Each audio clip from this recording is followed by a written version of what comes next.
Welcome to the On a Mission Mojo podcast, where I have the pleasure of interviewing impact-driven founders, entrepreneurs, authors, and business experts who are actively working to create a positive difference in our world. I'm your host, Lori Young, a branding specialist, certified master marketer, and a passionate advocate for brands that possess heart, soul, and an unwavering commitment to drive change for humanity. It takes grit, a visionary mindset, and an abundance of mojo to navigate this journey. And the stories I share will undoubtedly ignite your passion. If you're seeking an infusion of inspiration, motivation, and valuable insights to amplify your impact, let's dive right in.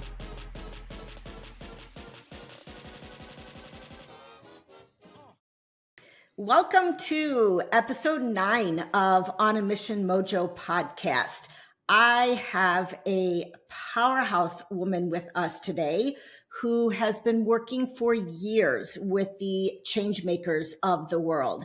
And we're going to be talking about just some of the challenges that they face running a mission-driven organization. And we'll discuss strategies for overcoming these challenges. So let me go ahead and formally introduce Rayne Martin.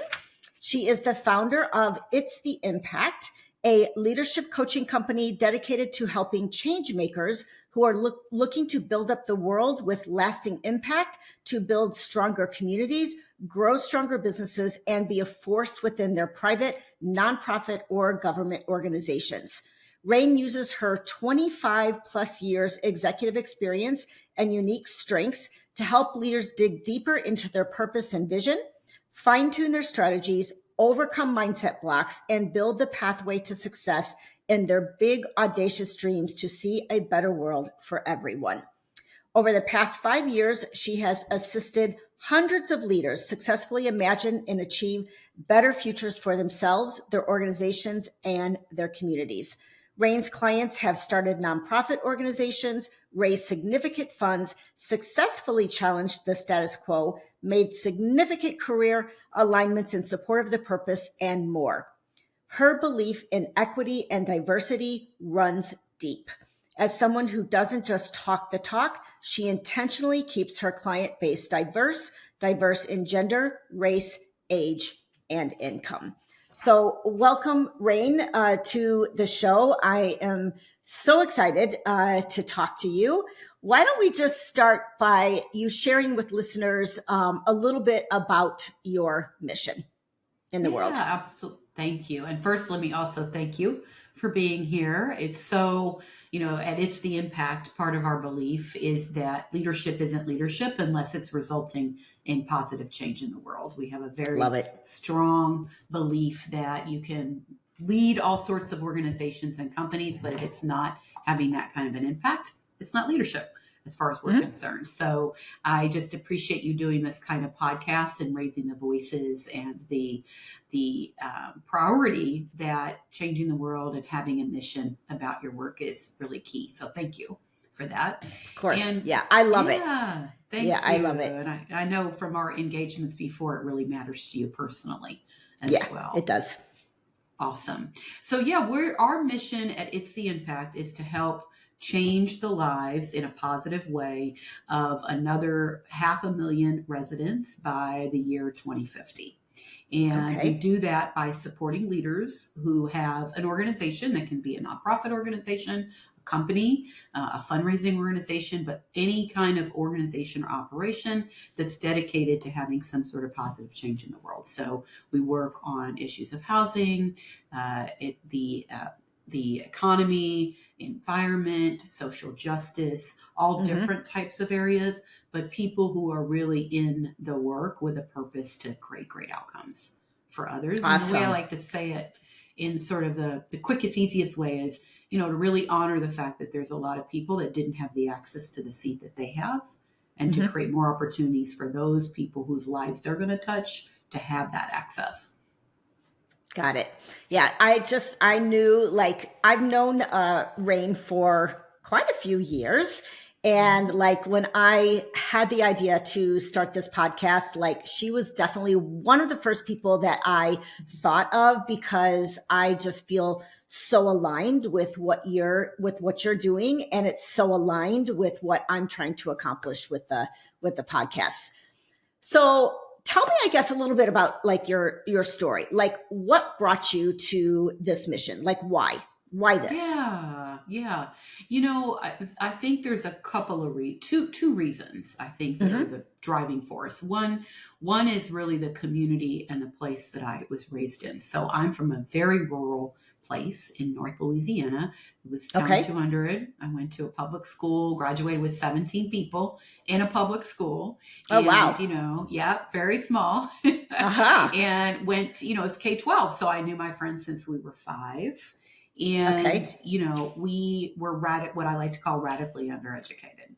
And for some reason, I don't know what it was about me particularly, but about 6th and 7th grade, I started putting some pieces together and realizing that the dreams that my friends and I had, that we talked about, that we shared, were going to be very, very challenging, if not impossible to meet, given the supports and the education that we were receiving. So, I staged a boycott against worksheets in the 8th grade because I thought they weren't teaching us anything. Oh, that's awesome.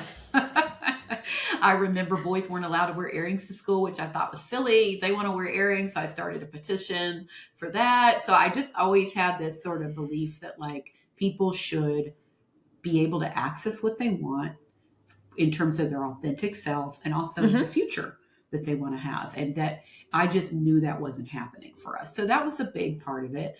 And then secondly, and I'm sure there's some connections here. So I'd love to see where you might connect with the story.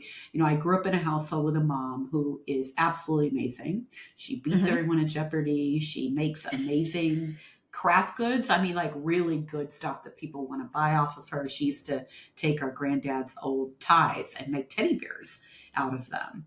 And she That's does cool. beading work. I know, right? Like really cool stuff. But she went in while we were growing up. It was very clear to me that she had a complete lack of confidence in herself. And she held herself back in many ways. And it just showed up in ways, I won't share all the gory details here, but just showed up in ways for her that were really obvious. What it is like, how terrorizing it can really be to not believe in yourself and see yourself the way other people see you, which of course my children saw her as. So I combine both of those, and my goal is to help leaders see their amazing talents, their uniqueness, and really, bravely embrace it. And then also to use that to create great opportunities for others. Awesome. Yeah. I totally relate to just the whole confidence issue. I mean, I think especially I work with a lot of women in my business, and confidence is a big issue with women business owners, especially.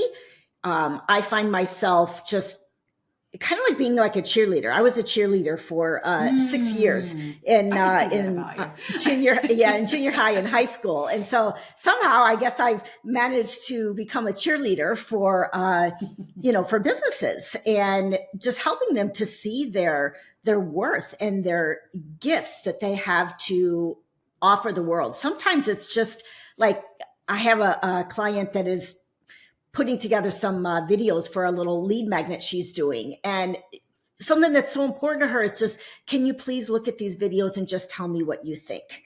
Like confidence is such a big issue. I have another client that is just like, every time I'm producing something, like your voice is in my head, I just want to ask, what does Lori think of this? And again, it's like, it's all about like, we're seeking that external approval to validate that internal struggle we have with our own confidence, right? Yeah. And I think it's so common. It's just so common. So I appreciate your story about your mom, because I just think it's not only something that happened years ago, it's something that continues to happen today. And we need to give like strength and power to women, especially women who are struggling with their confidence. Yeah, yeah.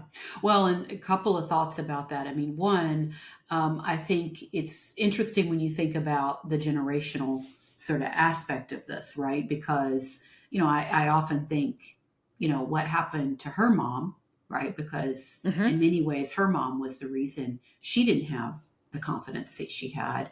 And, you can go all the way back and all the way back to how women have been treated over the eons, and just you can make strong correlations between that and how that gets passed down, and where each generation is fighting it more and more, but like it Right. makes sense that it's the case, even though it's so unfortunate. One of the ways I love to work on this with leaders is, I think you hit the nail on the head when you said this external validation. And part Hmm. of the need to have the external is because you don't have the internal, right? Right.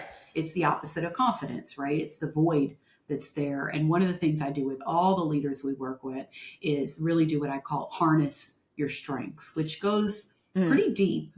One of my pet peeves is when coaches or business consultants do these personality tests or leadership tests with a leader, and they just sort of offer the results. And the brain's too tricky for that. Confidence is too Right. tricky for that.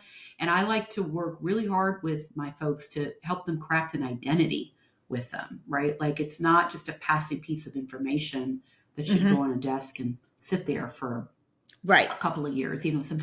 Most times I'll have clients and I'll say, did you ever take one of these? And they're like, yeah, let me dig up the results. And it's like, you Right. shouldn't have to dig it up, because like we want it here. Because the more you feel that and see that and understand that, the less the external becomes important to you. Yes. And so I Yes. love to really help build in a strategic way, like a real deep way, not just a notion way of, let's craft your own internal narrative so that the external really doesn't matter as much. Yes. And I think a lot of leaders don't necessarily always know like what their strengths are. Oh, for sure. I see it You every know, I day. I mean, mean, I see it every day. I would say there's a good 20% or so that, take the assessment and they're very attuned, and we don't have to do a lot mhm. of work around it. They're like, yeah, yeah, yeah. But most don't. In fact, I coined this term that I love called strength envy, right? Where people get the Mm, reports and they go to the bottom of the list and see what they don't have. They're so busy. mm, It's so ingrained in some way to think in this deficit way or to not have the confidence, that we actually are subconsciously justifying what we don't have versus spending the time appreciating what we do have. And my last thought on this is, leaders get this reputation, and this is why I love leaders. And, they have such bad reputations sometimes, like, oh, the leaders are, in control, and they're doing this and they're doing that. And, my thing is, I have very rarely meet a really egotistical leader. In right. fact, they often are complete opposite, and they might be Hmm. pretending that they have more confidence than they do to help Right. those around them. But really, there's so much work we can all do knowing our strengths. To your point, very few really know. So, do you use like a specific tool to identify these strengths for leaders? I do. So we have a framework for all of our leaders called the 4 C's of change making. And this Okay. has been developed and adopted based on, my 35, 35 years working in this space, both directly. I've run nonprofits. I've created government entities. I've been coaching now for almost 10 years. And the first C is claim yourself. And Hmm. in that, the first thing is harnessing your strengths. And we use the Clifton Strength Finder. I love that particular Yay. tool. I You love like that that one? tool. Yeah. Love, love, What do love you that love tool. about it? Yes. What do you love about it? I think what I love about it is that it helps you identify your top strengths. And ever since I took that tool, I used to work with a strengths finder coach, and that's Nice. how I first got introduced to the tool. And I started to just started to use it. Like I've taken it, I've given it to my spouse, my kids. Like I just feel Yeah. like it's so valuable. And like ever since then, like I know, for instance, that my top 5 strengths, 4 of Mm-hmm. them are in relationship building. And when I look Mm. at my life and I look at my business, like, I know that as a leader, my biggest strengths is in building relationships Yeah. with my clients, building relationships with my team. I carry a lot of empathy and need Mm. for harmony and just cultivating relationships. Like, one of my That's awesome. top 5 values for my company is people. Like, Yeah. relationships are number one for me. And I think knowing those strengths allows you to lean into them on a much bigger level. Yeah, absolutely. And It's I, like, no, absolutely. And I mean, I love you're right. Your relationship orientation comes through like from the first time I met you. So I love that. It's not my top 5. So I'm always, I have to work hard not to have strength envy, but one of the right. things that I also love to remind people when we're talking about strengths is there's nothing in the strengths profile for folks that don't know, there's 34 strengths. It ranks Mm-hmm. you, you get a description, your personalized description of your top 5, which is part of why I really love the tool, because as even if we think we have a notion of our strengths, we typically do not have Mm-hmm. the language for them.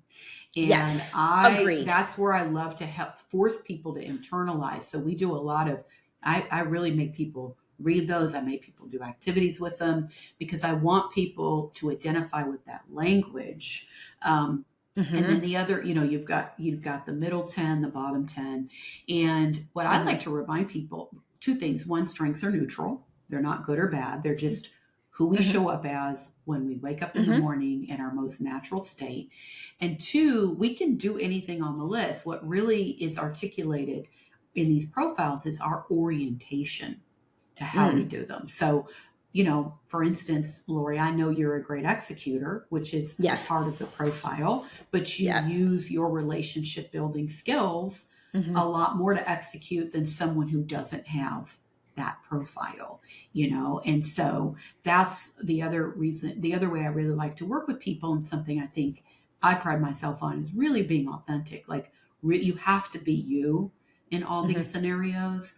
And Yes. in order to achieve anything, it's really you do it in the context of who you are. And that's one thing Right. we support leaders. One of the big barriers they have a lot of times is feeling like I should do this and I should do that and I need to be this leader. I need to be the leader that always speaks in a room because that's what everyone says you do. Maybe some leaders are great that way. That's cool. I don't want to say they Mm-hmm. shouldn't be, but some leaders aren't. And that's okay too, Right. right? You can still Mm-hmm. lead. You just have a different style that's based on who you are. So it really lends itself to that authenticity for folks too. Right. Yes. Yeah. I do think I like what you said though about the strength envy. Like, one of the strengths that I find myself like wishing like I had more of is the Mm-hmm. strategic strength. Mm-hmm.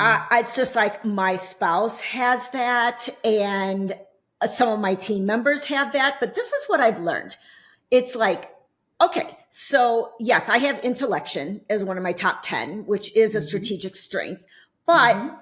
what I'm leaning more into is like, okay, I have team members though Mm-hmm. that are very strategic. Like, one of my VA, for instance, her number one strength is strategic.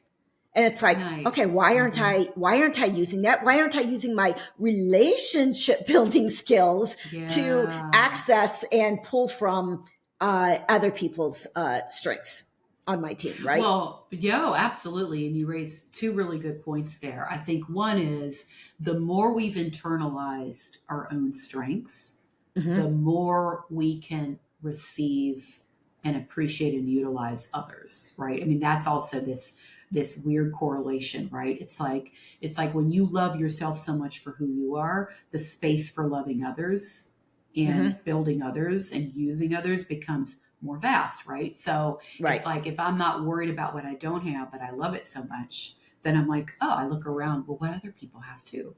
it becomes like Mm-hmm. an exciting thing. The other thing I would say, Lori, though, too, and I know this is true about you, is I know that I know you think strategically about building relationships, Mm-hmm. Right. right? True. Like True. Right. how you build them, who you build them with, the value of those Mm-hmm. probably comes very natural to you, right? And Right. so, and that's what I mean about often we can do all the things. It's just that our lens is different. So the reality is you have some strategic acumen there. It's just really embedded in and built in this sort of strong filter and orientation to Mm-hmm. relationships, right? Right. And that's important too, because it's important for me to remind anybody, like, no, actually you can do the things. You might not start there, but you can Mm-hmm. do it. It's just Right. doing it through the way that you show up. Does that Right. make sense? Yeah, absolutely. Absolutely. Yeah. So you had mentioned the Hmm. 4 C's of Yes. change making, and Hmm. we kind of talked on the first one.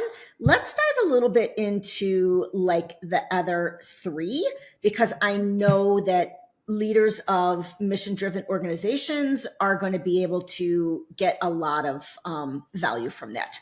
Yeah, absolutely. And shout out to Lori if anybody's looking for someone to help them with marketing and to help them get, products out to market and off the ground and sold. Lori helped us in the beginning turn our 4 C's into change making, 4 C's of change making into our group program called the Changemakers. So we wouldn't be where we are without Lori on that. And we're actually about to kick off. We're doing sales for our fourth cohort now, believe it or I not. love it. So Yay. It's so exciting.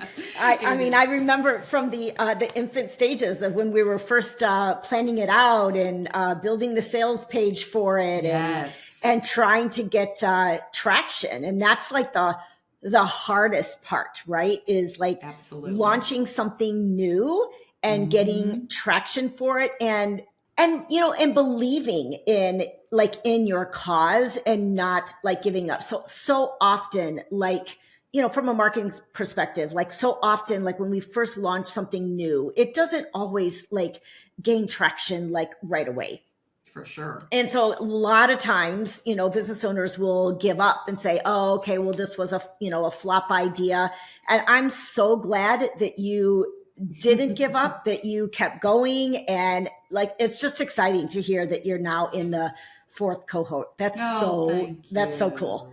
you. Yeah. Thank you. Well, thank you. And again, I will always be indebted for you for helping get that moving with us.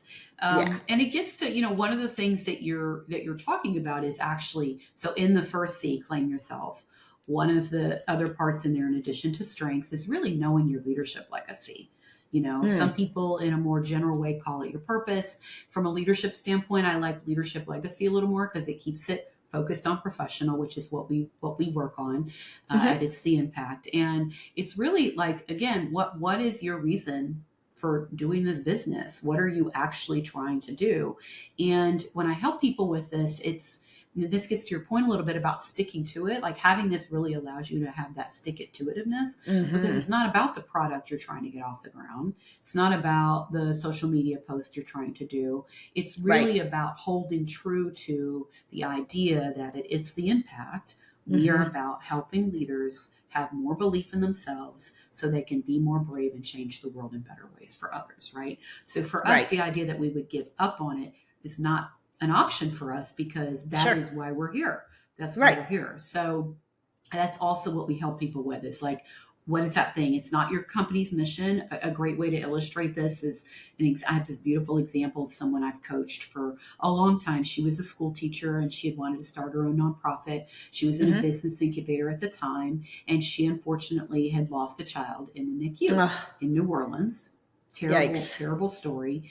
And, Hmm. she wanted to start a nonprofit to help other families through this process. She's very Hmm. successful now. She was part of, I think it was American Express, had a business incubator with grantees. And so she's doing really, really well.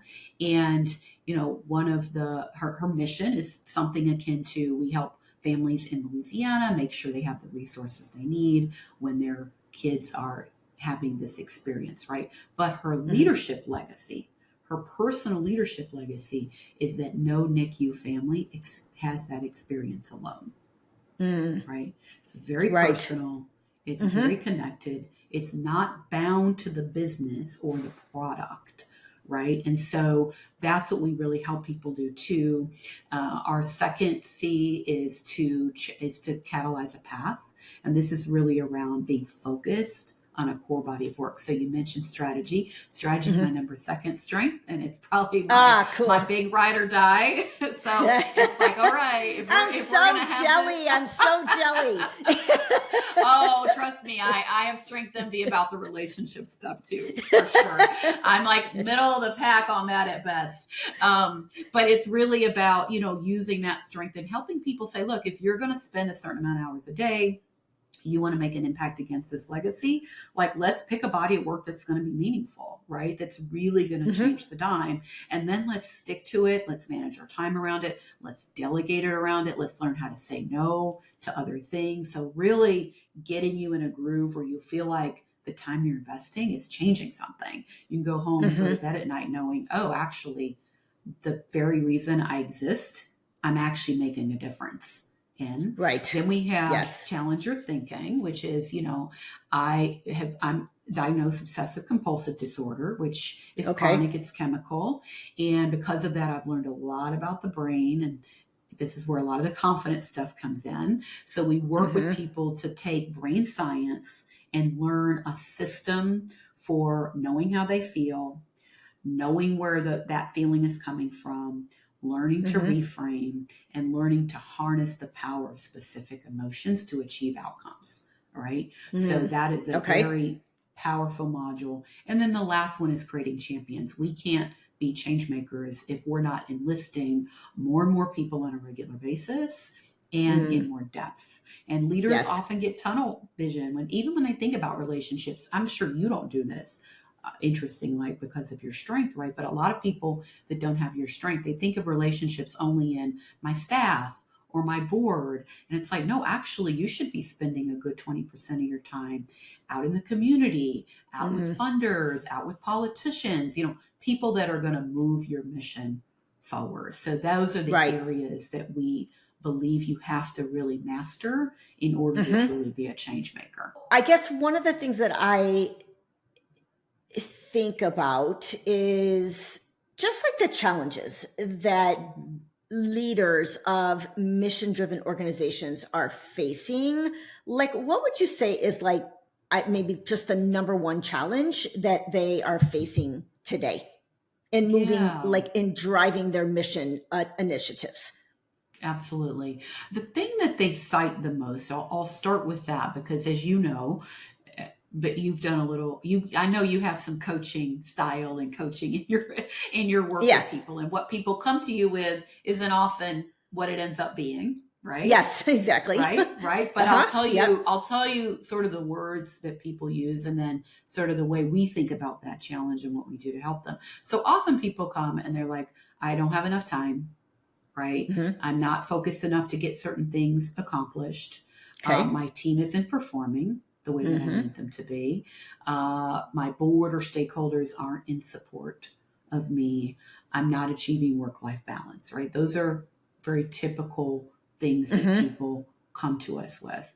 And what I work on and what I say is, yes, those things are the case, but we're going to get you to understand that those things are the case because of you.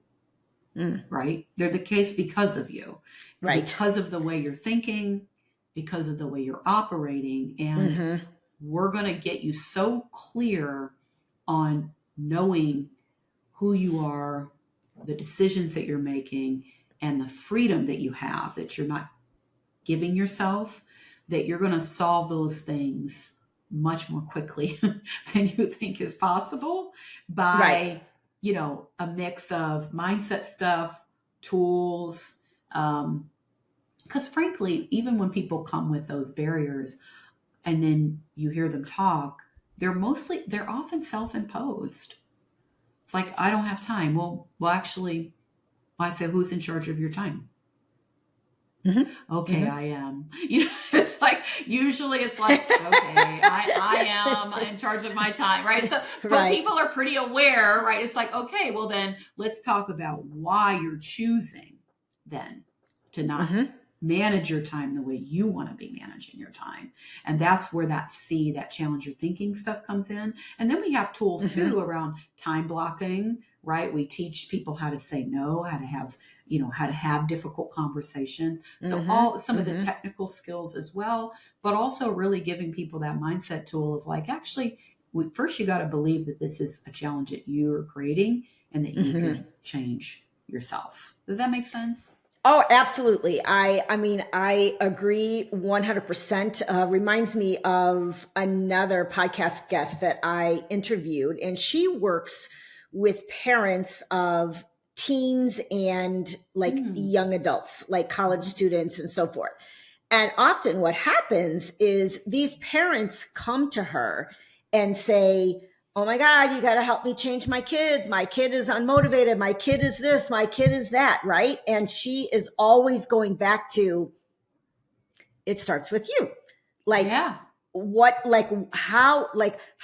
are you helping to create this situation or helping to not alleviate the situation? Like, how can you change you to create a different outcome, like with your kids? And I think it's the same thing. It's so easy for us humans in general to focus outward. Like, yes, you're the problem. This is the problem. This is the problem, instead of looking inward. Because when we have to look inward, we have to kind of face ourselves, right? We have to face maybe parts of ourselves that we don't like, that we're not good at, and that we don't want to admit that we're not good at. And that can be a challenge. So I think it takes a brave person to be able to say, I'm constantly asking myself, okay, if something's not working with my team, right? Like, if I'm frustrated with something with my team, how am I not leading them properly? Right? And you raise so many interesting and important points. I mean, if we go all the way back to the beginning of our conversation about the strengths and internalizing an identity, that's everything's really connected, right? That we do. And the more you see yourself in how amazing you are, and the more you accept that, the easier it is to look at the challenges you're having, because you can't grow out of self-judgment. Right.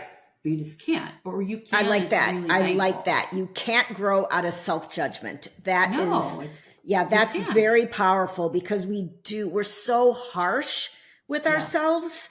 And I think we have to accept ourselves and love ourselves regardless. And from that gives us the space then to grow. Absolutely. It's like, this is who I am, right? The other interesting thing I think you raised for me is, one of the things that I love working on with people when it comes to the strength stuff is to say, look, there's nothing you can't do. Okay. Let's just get rid of that. Like, it's how you do it, but you can do anything. And the reality is we're not going to work on a problem that you have because you're missing something. In fact, we're going to love your strengths so much that you're going to learn how to lovingly put them aside when they're not helping, because that's the more likely reality. The more likely reality isn't that you suck or that you are deficit in something. It's that you're so good in something that it's actually hurting you. And because you don't accept enough of who you are and appreciate enough of who you are, you might be struggling to put that to the side, right?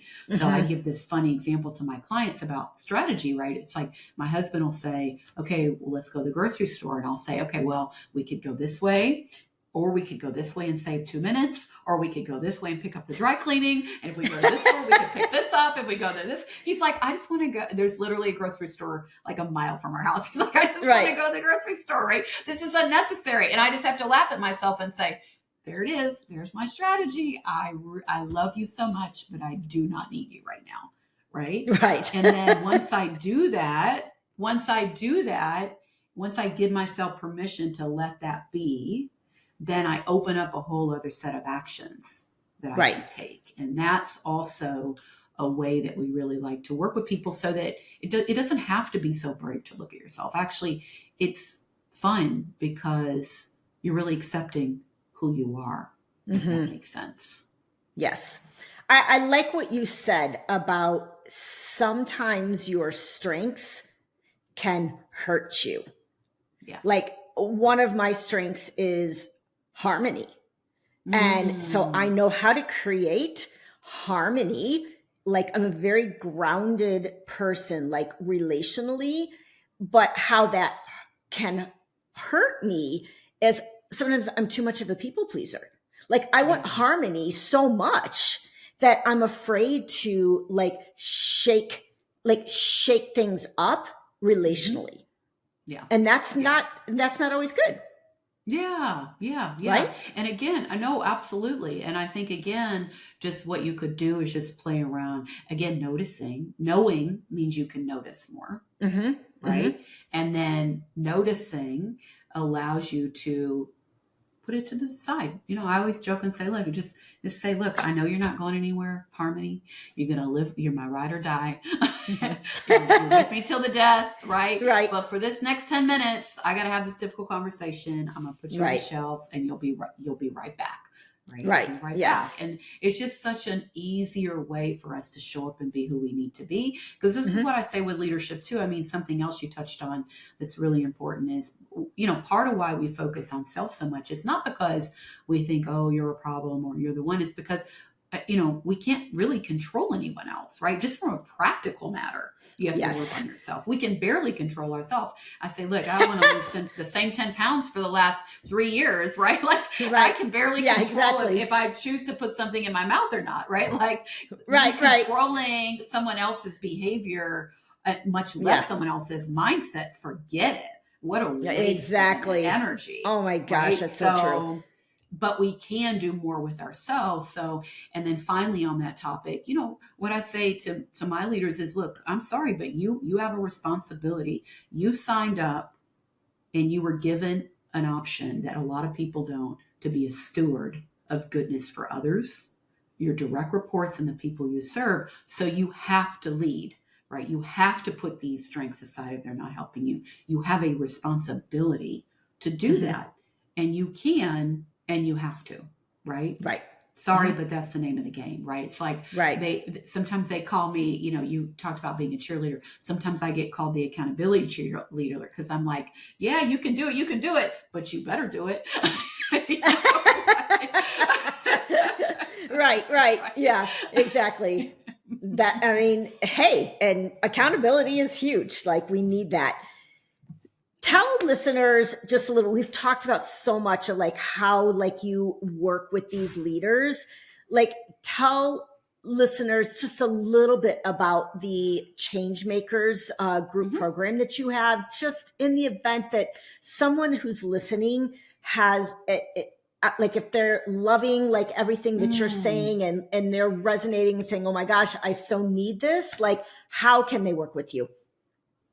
No, great question. Thank you. So we do have a program where we bring leaders together about 3 different times a year for 6 months to go through this curriculum together. And it's really comprehensive, but not time intensive, which is important. It's important to me that it makes a difference, but it doesn't burden you.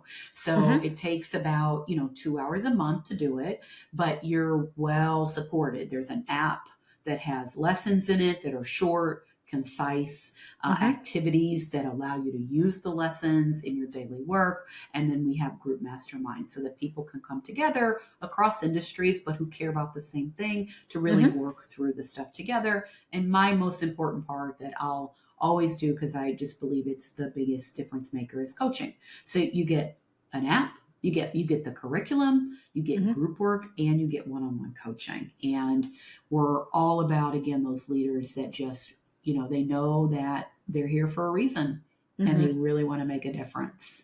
And so we would love to work, anybody. I'm sure you've got a lot of listeners who care about those things like you do. And the best place to find us is on LinkedIn. I have a profile, Rayne Martin, at LinkedIn, and there's a scheduling button there. You can just click. schedule. There's also a website. And Lori, I can't remember the exact email for it, but because it's connected to our main one, but not the main one, but I'll email it to you. I'll email it to you. Well, I will put your LinkedIn profile in the show notes, your website, obviously. And so people can definitely start, poking around and find out more about you and how they can work with you. Perfect. And we do have a main website. It's www.itstheimpact.com. And on there, for listeners, we have a pretty robust now resource section. So there's all kinds of tools. There's a tool for finding your purpose. There's a tool for mapping strategic relationships, empowering your mindset. So there's a lot of tools and articles on there. So www.itstheimpact.com. Awesome.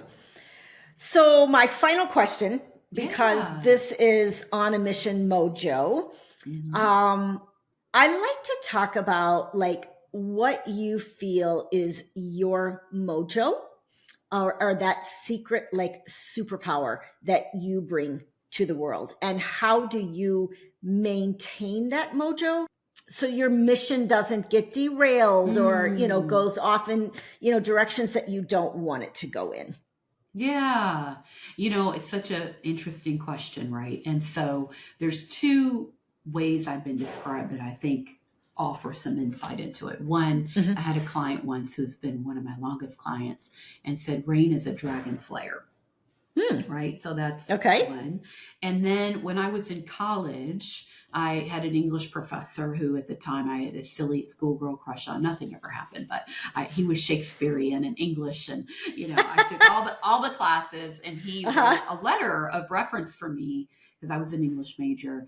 And he said, when Rayne's in the room, everyone else's work goes up, their work product, their commitment, their capabilities. And so I think my mojo is really, the ability to really engender confidence in folks and to get people to take that confidence and really go after what they want to go after. And I think that's what my friends would say.